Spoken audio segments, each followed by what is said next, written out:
ए भाई, बाबा बोलला ना तिथंच विषय क्लोज. कळलं? बाबा बोलला एखाद्याला नाडायचंय, आपण त्याला नाडणार. बाबा बोलला एखाद्याला तोडायचं, आपण मागचा पुढचा विचार न करता त्याला तोडणार. शेवटी काय आहे, आपल्या पैशांची वसुली महत्वाची. कळलं? अरे भाई, सावकारी अशी चालत नाही.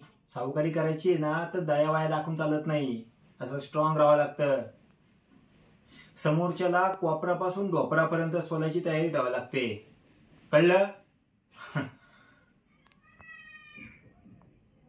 ए भाई, हे जे काही मी सगळं बोललोय ना ते बाबा इथं होता म्हणून बोललो. कळलं? अरे मी जरी बाबासमोर असा वागत असलो ना तरी मी अगदीच तसा नाहीये रे. कधी कधी लय वाईट वाटतं जेव्हा आपण समोरच्याकडे जातो वसुलीला, तर तो समोरचा व्यक्ती रडून रडून आपल्याला पैसे देतो. तुमच्या चक्रवाढ व्याजात कसा फसलोय हे तो पुन्हा पुन्हा आपल्याला सांगत असतो. तो लय वाईट वाटतं.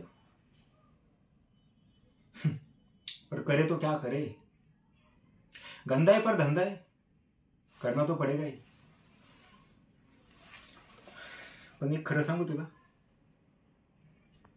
कधी कधी असं वाटतं की हे सगळं सोडून दूर कुठेतरी निघून जावं, दूर एखाद्या शहरात,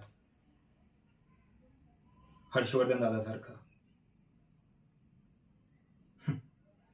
पण हे जेवढं बोलायला सोपं आहे ना तेवढं करायला सोपं नाहीये.